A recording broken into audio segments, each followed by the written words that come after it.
Finally प्यारे साथियों, जैसा कि आप लोग क्लास 10 से जो है साइंस यानी कि विज्ञान का क्वेश्चन पेपर 2 जुलाई को देने जा रहे हो, तो हम लोग जो है साइंस का ओरिजिनल वायरल क्वेश्चन पेपर 2 जुलाई के लिए लेकर के आ चुके हैं। देख सकते हो ये है क्लास 10 का क्वेश्चन पेपर। आप लोग जो हिंदी और संस्कृत का पेपर दे के आए हो तो आप लोग देखे होंगे ना, कुछ इसी प्रकार से पूरा का पूरा जो क्वेश्चन था आपका। तो यह हम लोग ओरिजिनल क्वेश्चन पेपर लेकर आ चुके हैं। साइड में साइंस वगैरह इस तरीके से लिखा हुआ था, तो बिल्कुल रियल क्वेश्चन पेपर हम लोग आपके लिए लेकर के आ चुके हैं। यह बिल्कुल 100% नहीं बल्कि 1000% असली क्वेश्चन पेपर है। आप इसको याद करके जाइए। अगर आपके एग्जाम में नहीं आता है तो आप मेरे को कुछ भी बोलिएगा, ठीक है, लेकिन अंत तक बने रहिए। देखिए क्लास 10 के लिए जो त्रैमासिक परीक्षा जुलाई 2026 में दे रहे हो उसी का यह पेपर है, साइंस यानी कि विज्ञान का। बिल्कुल ओरिजिनल है। विषय कोड वगैरह देखिएगा 122 है आपका, और टोटल 70 ऑब्जेक्टिव पूछ रहा है, जिसमें से आपको 40 ऑब्जेक्टिव क्या करना है, बनाना है। समय पता है 3 घंटा 15 मिनट का मिल रहा है। टोटल 80 नंबर का एग्जाम होगा। बिल्कुल ये आपका वायरल ओरिजिनल क्वेश्चन पेपर है। सारे प्रश्नों को अभी याद करके जाइएगा। और उससे पहले अभी तक आप लोग चैनल को सब्सक्राइब नहीं किए तो चैनल को सब्सक्राइब करके बेल आइकन कॉल पे प्रेस कर लीजिए और वीडियो को लाइक कर लीजिए, ताकि अगला जो पेपर होगा अभी सामाजिक विज्ञान का उसका हम लोग वीडियो डालेंगे तो देख पाइएगा। चलिए शुरुआत करते हैं। देखिए पहला प्रश्न आपसे क्या पूछा गया है। पहला प्रश्न बोला गया है, क्या ये ध्यानपूर्वक समझते चलिएगा। देखिए बोला गया कि अवतल दर्पण से परावर्तन के बाद किस बिंदु से गुजरेगी, मतलब कि अवतल दर्पण से परावर्तन के बाद किरण जो है किस बिंदु से गुजरेगी, तो यह फोकस से होकर गुजरेगी। सी नंबर राइट होगा। अगला देखिए 2 नंबर बोला, यदि एक प्रतिबिंब का आकार हमेशा वस्तु के बराबर है तो दर्पण होगा। तो दूसरा का हो जाएगा समतल। आप नोट करेंगे, ऑप्शन नंबर सी राइट होगा। इसके बाद अगला क्वेश्चन नंबर 3 बोला, 2 समांतर समतल दर्पणों के बीच रखी गई वस्तु के कितने प्रतिबिंब बन सकते हैं।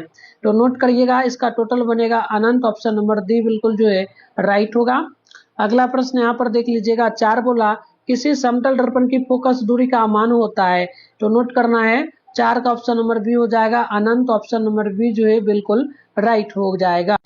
आइए आगे बढ़ते हैं। अगला प्रश्न देखिएगा, प्रश्न नंबर 5 बोला कि गोलिया दर्पण गोलिया दर्पण के ध्रुव से वक्रता केंद्र की दूरी को क्या कहते हैं।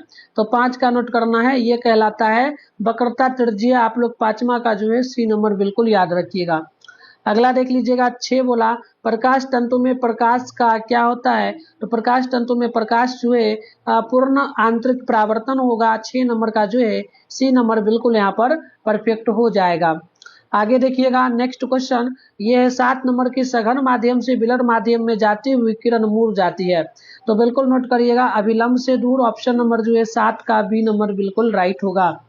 इसके बाद अगला प्रश्न देख लीजिएगा, ये आपका 8, निम्नांकित में किस लेंस की फोकस दूरी ऋणात्मक होती है। तो ये आपका हो जाएगा अवतल लेंस। ऑप्शन नंबर ए बिल्कुल राइट होगा। आगे देख लीजिएगा प्रश्न नंबर 9 बोला कि निम्नलिखित में किसका अपवर्तनांक सबसे अधिक होता है। तो सबसे अधिक होता है हीरा का। नोट कीजिएगा, ऑप्शन नंबर बी बिल्कुल राइट होगा। आगे आप लोग देखेंगे तो 10 बोला, यदि प्रकाश की चाल निर्वात में सी हो तो कांच n बराबर 1.5 में प्रकाश की चाल क्या होगी। तो नोट करना है, ये आपका 2c/2 होगा। ऑप्शन नंबर इसका बी बिल्कुल राइट होगा। आगे देखिएगा, ये 11 नंबर के स्विच लगाए जाते हैं। तो स्विच जो है ये लगाया जाता है धनात्मक तार में। आप 11 का जो है सी नंबर में टिक मारेंगे। आगे आप लोग देखेंगे 12 बोला गया है कि वोल्टता V1 पर शक्ति P1 का एक प्रतिरोध वोल्टता V2 पर शक्ति P2 के प्रतिरोधक को श्रेणी में जोड़ा है। तो समतुल्य प्रतिरोध क्या है। तो नोट करना है, ये आपका V² जो ना V1² जोड़ P1 और उसके बाद V2² बटे में P2। ऑप्शन नंबर आप नोट करेंगे 12 का ये नंबर राइट हो जाएगा। अब चलिए आगे बात करते हैं नेक्स्ट क्वेश्चन का। तो अगला है क्वेश्चन नंबर 13, निम्नांकित में कौन सी अभिव्यक्ति विद्युत परिपथ में विद्युत शक्ति को निरूपित करती है। तो बिल्कुल आप यहाँ पर ध्यान रखिए, ये हमारा हो जाएगा जो है इनमें से सभी हो जाएगा VI² हो जाएगा। और यहाँ पर देखेंगे V² बटे R और I² बटे R। ऑप्शन नंबर डी होगा इनमें से सभी। अगला प्रश्न देख लीजिएगा, ये है 14, विभक्त वलय प्रयुक्त होता है। तो 14 का हो जाएगा ऑप्शन ए मोटर में। आप नोट करेंगे, ए नंबर बिल्कुल राइट होगा। अगला क्वेश्चन देखेंगे, ये है 15, विद्युत घंटी विद्युत धारा के किस प्रभाव पर कार्य करती है? तो याद रखिएगा ये हो जाएगा आपका चुंबकीय प्रभाव पर। 15 का ये नंबर बिल्कुल राइट होगा। 16 बोला कि टेहरी बांध का निर्माण किस राज्य में किया गया है? तो बिल्कुल 16 का हो जाएगा उत्तराखंड में। ऑप्शन नंबर आप लोग ए नंबर में बिल्कुल टिक मारेंगे। इसके बाद नेक्स्ट क्वेश्चन आप देखेंगे, ये रहा 17 नंबर, बैटरी से किस प्रकार की धारा प्राप्त होती है? तो ये हो जाएगा आपका दिष्ट धारा। ऑप्शन नंबर 17 का नोट करिएगा, बी नंबर बिल्कुल राइट होगा। आगे आप लोग देखेंगे तो ये रहा 18 नंबर, क्रांतिक कोण सघन माध्यम में आपतन कोण है जिसके अनुरूपी अपवर्तनांक कोण होता है? तो 18 का हो जाएगा 90 डिग्री। आप लोग ऑप्शन नंबर जो है ना सिंपल सा बी नंबर में टिक मारेंगे। अगला प्रश्न देखेंगे, 19 बोला वस्तु दूरी घटने पर जो है उत्तल दर्पण में आवर्धन का मान क्या होगा? तो यहाँ पर आप लोग सिंपल सा क्या नोट करेंगे, आप यहाँ पर नोट करेंगे 19 नंबर का ऑप्शन नंबर जो है आपका हो जाएगा, ये हो जाएगा बढ़ता है। ऑप्शन नंबर सिंपल सा आप लोग बी में टिक मारेंगे। अगला प्रश्न देखेंगे तो 20 बोला डायनेमो बदलता है। तो डायनेमो जो है ये जो है ना ध्वनि ऊर्जा को विद्युत ऊर्जा में बदलता है। 20 का ए नंबर बिल्कुल राइट होगा। आगे देख लीजिएगा प्रश्न नंबर 21 बोला चालक के विभवांतर एवं धारा का अनुपात कहलाता क्या है? 21 का हो जाएगा प्रतिरोध कहलाता है। ए नंबर बिल्कुल राइट होगा। इसके बाद अगला प्रश्न बोला गया 22 नंबर, स्नेल के नियम में अचर होते हैं। तो 22 का हो जाएगा प्रकाश का वर्ण एवं माध्यम युग्म। ऑप्शन नंबर सी सही होगा। इसके बाद नेक्स्ट क्वेश्चन नंबर 23 बोला क्षारकीय ऑक्साइड के विलयन का पीएच मान क्या होगा? तो 23 का हो जाएगा 9। ऑप्शन नंबर आप लोग सिंपल सा 23 का डी नंबर में टिक मारेंगे। अगला क्वेश्चन देखेंगे 24 बोला मैग्नीशियम की परमाणु संख्या 12 है, इसकी संयोजकता क्या है? 24 का नोट करिए, संयोजकता इसका 2 होगा। ऑप्शन नंबर बी बिल्कुल राइट होगा।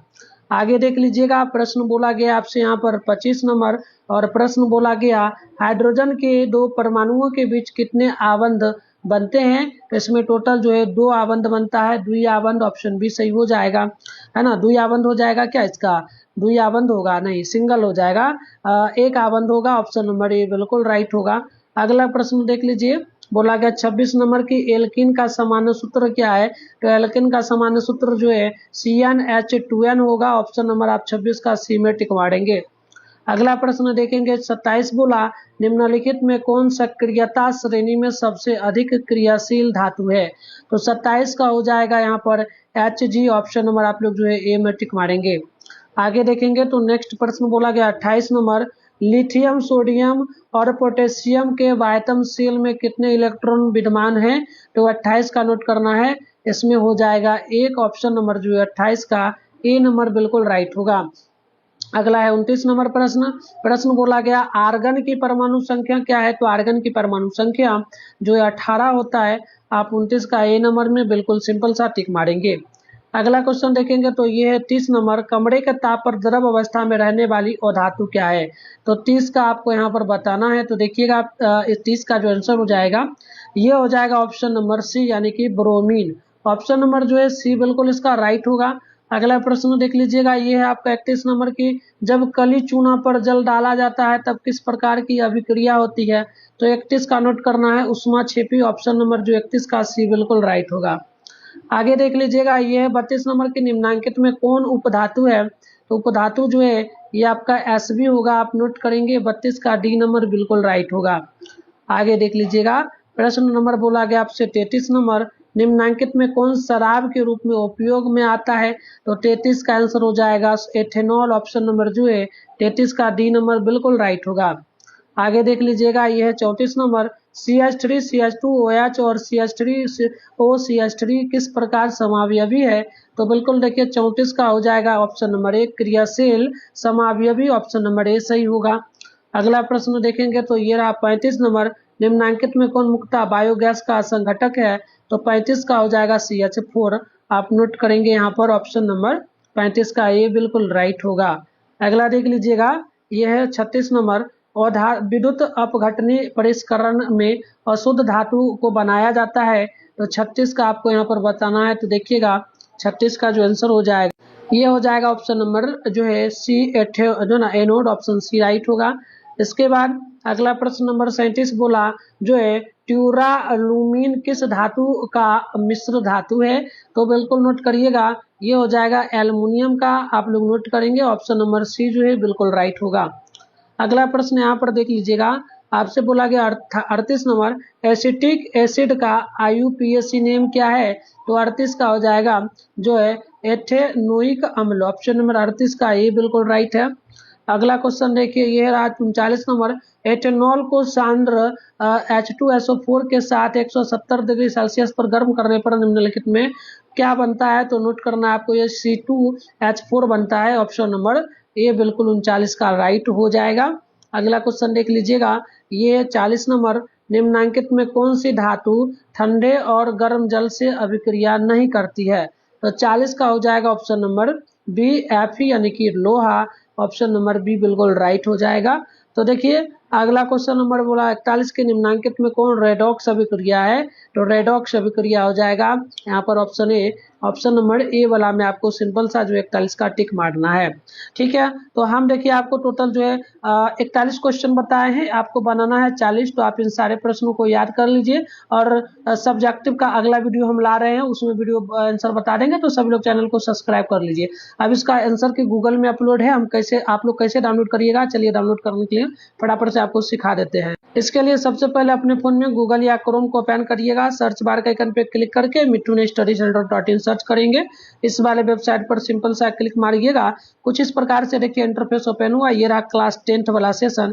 इसी में थोड़ा ऊपर करेंगे तो यहाँ पर Bihar board class 10 quarterly paper लिखा हुआ है, इस पर क्लिक मारेंगे। कुछ इस प्रकार से देखिए इंटरफेस ओपन हुआ। इस व्हाट्सएप ग्रुप को पहले ज्वाइन कर लेंगे, इसके बाद आराम से स्क्रॉल डाउन करके आप लोग नीचे बढ़ेंगे। नीचे आएंगे तो यहाँ पर देखेंगे आपको ऑल सब्जेक्ट का क्वेश्चन पेपर देखने को मिल जाएगा। इसी में आप लोग देखेंगे तो यहाँ पर साइंस का दिखेगा, सामने क्लिक कर लिखा है, इस पर क्लिक मारेंगे। कुछ इस प्रकार से इंटरफेस ओपन होगा, आराम से स्क्रॉल डाउन करके नीचे बढ़ेंगे तो इसमें आपको ऑब्जेक्टिव का आंसर की देखने को मिल जाएगा। सब्जेक्टिव आंसर यहाँ लिखा है, इस पर क्लिक मारेंगे, सब्जेक्टिव खुल जाएगा। इसी प्रकार से आप ऑल सब्जेक्ट का ले पाएंगे, सोशल साइंस का, मैथ का, हिंदी, इंग्लिश का, सबका यहाँ से डाउनलोड कर लीजिएगा। मिलते हैं नेक्स्ट क्लासेस में, तब तक के लिए बाय।